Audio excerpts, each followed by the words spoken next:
sorry I carried on. Like, it was like kind of giving them a lecture. But there must be some kind of connection between that, the lack of icons or legends being produced, which is a definite thing. Is it got something to do with the mass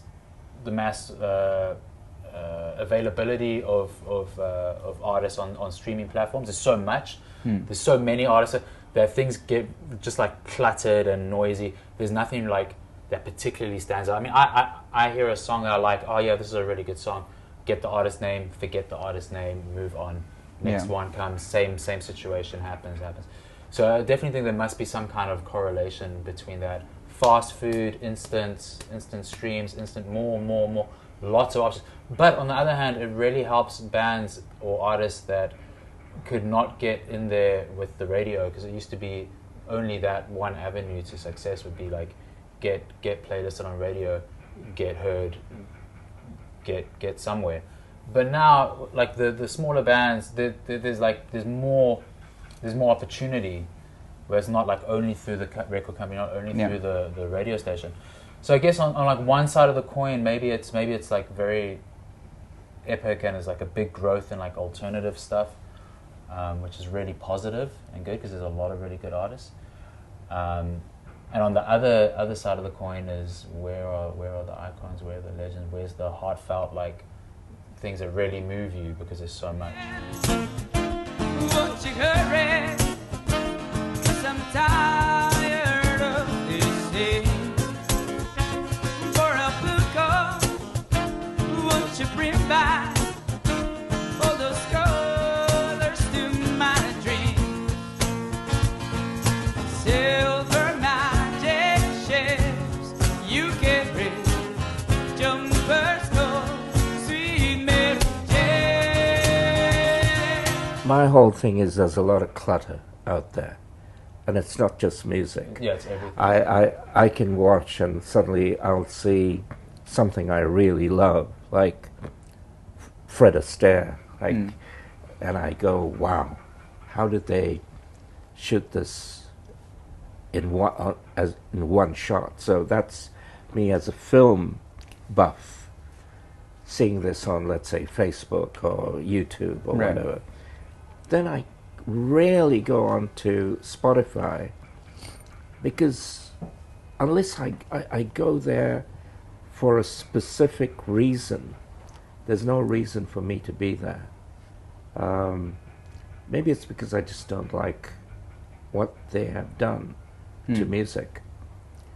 So I guess I'm trying to see if anyone's really got any answers to it, because it seems like we're all, going streaming, we're going upstream. Yeah, I feel like it feels like that's not really like going anywhere. Like mainstream media is being left for dead. So it's a bit like, just as an example, I would rather have Rolling Stone get behind me than Spotify or me trying to do it myself. If you're, for instance, being picked up by Pitchfork as opposed to Universal Music or EMI or whatever, Pitchfork or NME or Rolling Stone, you get to use all their online components to help you. No diggity. She's got class and style, seeing knowledge by the mile. Baby never act wild, very low key on the profile. Catching feelings, yes and no, never tells you how it goes. Herbs the worst, spins the birds, lovers he curse, so sees what you heard. I like the way you work it, no diggity, I got to bag it up. I like the way you work it. But so what kind of advice would you give, especially if you've been working in the music industry for so long, you've seen it change? What advice would you give to emerging artists today when streaming is probably not gonna change, not gonna go anywhere? How can we take advantage of that to the best way, and without devaluating our music, without devaluating our artistry? Well, that's a $64,000 question, isn't it?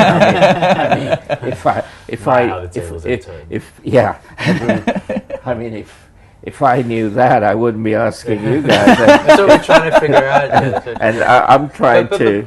Maybe it's something like maybe all of the noise and the clutter.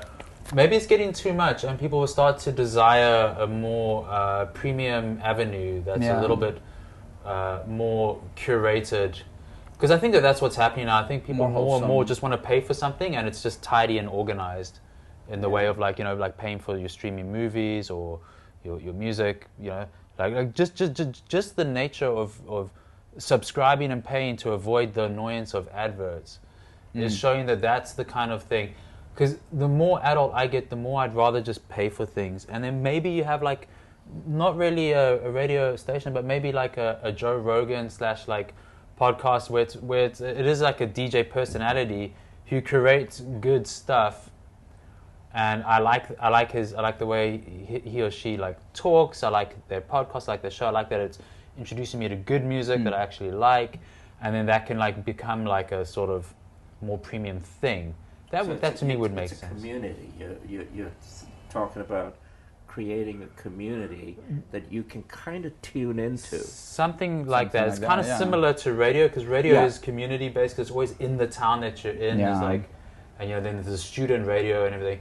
But now, because we're all in the same like global platform, finding your neighborhood is now a different thing. It's about your interests now. Your neighborhoods are online neighborhoods. So you want to be Mr. Rogers.